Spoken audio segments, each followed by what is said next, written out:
The GOAT debate just got personal, because after years of watching the icy tension between Michael Jordan and LeBron James play out through subtle jabs and silent side-eyes, the truth is finally spilling out, and it reveals why not just MJ, but nearly every all-time great from Magic to Pippen has a deep problem with King James.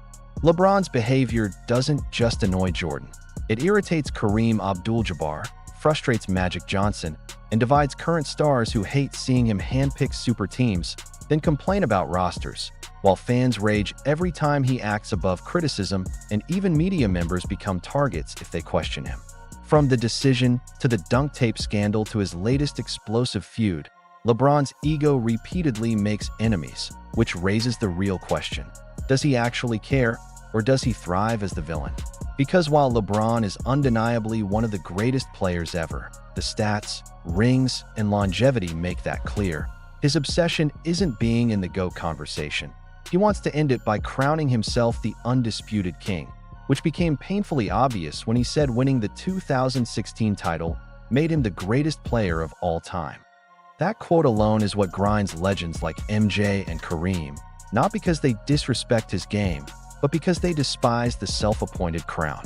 And when Jordan saw that clip, his reaction, those smirks, that laugh, that head shake, said more without words than LeBron could in 1,000 interviews, turning MJ's face into an instant meme.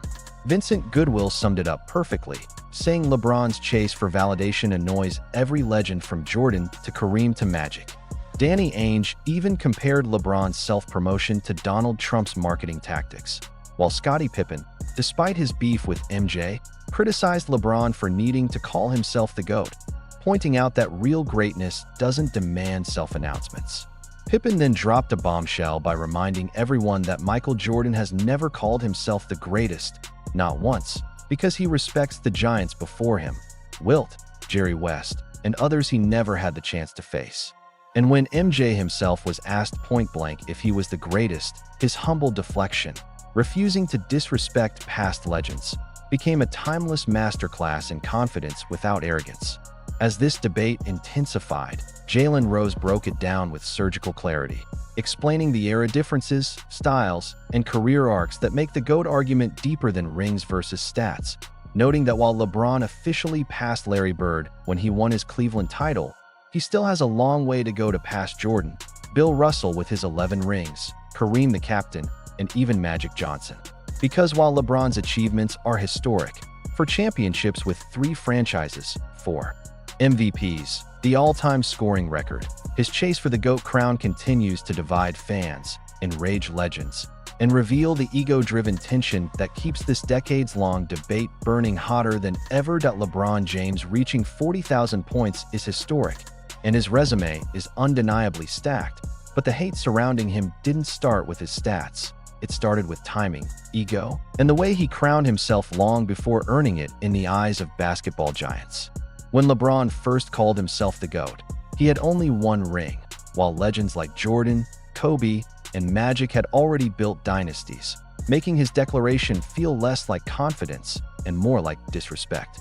Older players especially rolled their eyes because LeBron called himself King James in high school before playing a single NBA game, a nickname most legends earn from fans or the media, not themselves. And while LeBron publicly respects MJ, even admitting on the Pat McAfee show that Jordan doesn't want to talk to him because every time LeBron's name comes up it's compared to Jordan's, the reality is that MJ has never shown interest in being friends with him. LeBron openly admitted he's chasing the ghost that played in Chicago, but even if he wins 2 more titles to tie 6 rings, he'll never eclipse MJ's cultural impact, timing, or global dominance from the 1990s. Despite his greatness, LeBron has become the most hated player in the NBA, partly because he embraced his own hype early, like tattooing "Chosen One" on his back after a Sports Illustrated cover at 17, something many people saw as premature self-worship.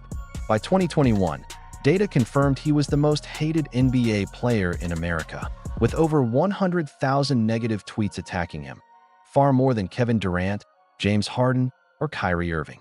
Even early in his career, players like Deshaun Stevenson openly called him overrated before he'd won a championship. But nothing damaged his reputation more than the infamous 2010 ESPN special The Decision, watched by 13 million people, where he announced he was taking his talents to South Beach. Cleveland felt betrayed.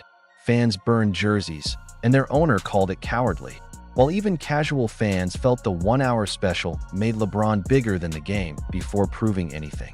Then the Miami celebration with the "not one, not two" speech amplified the arrogance narrative. Even Jordan said he'd never have teamed up with Magic or Bird because winning that way felt like taking the easy route. Even though Miami won 2 titles, the decision forever changed how people viewed LeBron.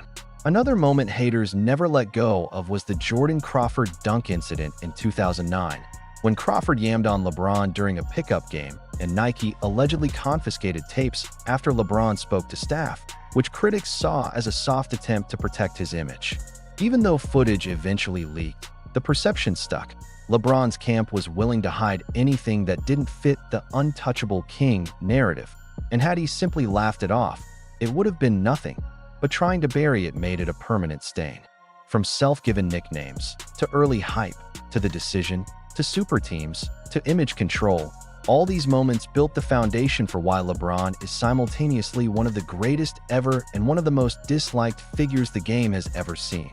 Despite all the summer run chatter, nothing defines LeBron's polarizing legacy more than the wave of controversies and rivalries that have followed him from the start. And some of the biggest critics, like Charles Barkley, never hesitated to take their shots. In 2018, after yet another finals loss, LeBron publicly pressured the Cavs for roster help, claiming the team was top-heavy and lacked defense, which triggered Barkley to unload with brutal honesty, calling him whiny and insisting Cleveland had given him everything: J.R. Smith, Iman Shumpert, Kyle Korver, the highest payroll in history. Only for Barkley to hammer home that LeBron didn't want competition.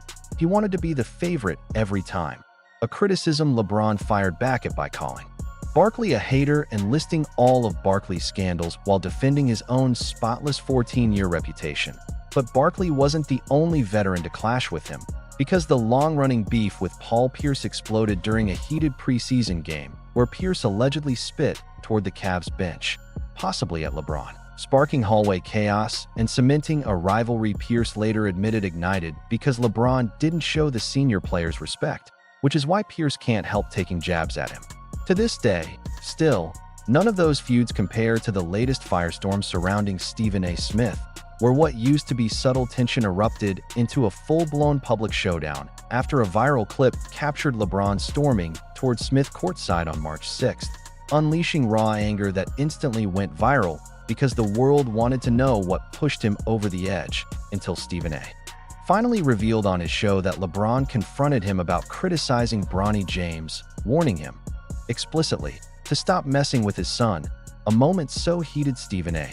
refused to repeat the exact language on live TV, though he later clarified LeBron told him, "Stop effing with my son," after weeks of Smith questioning Bronny's NBA readiness, pointing out his underwhelming USC stats, just 4.8 points and 2.8 rebounds, and saying he belonged in the G League until he earned a rotation spot.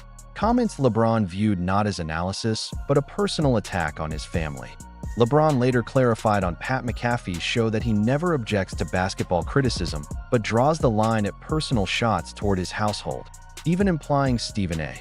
would secretly be thrilled to have LeBron mention him publicly, a claim that sent Smith into a furious spiral on his own show where he called LeBron a liar, insisted he only meant to criticize LeBron, not Bronny, and even joked that if things had turned physical, it wouldn't have gone down like Chris Rock and Will Smith because he would have swung back despite LeBron being taller, stronger, and 13 inches bigger.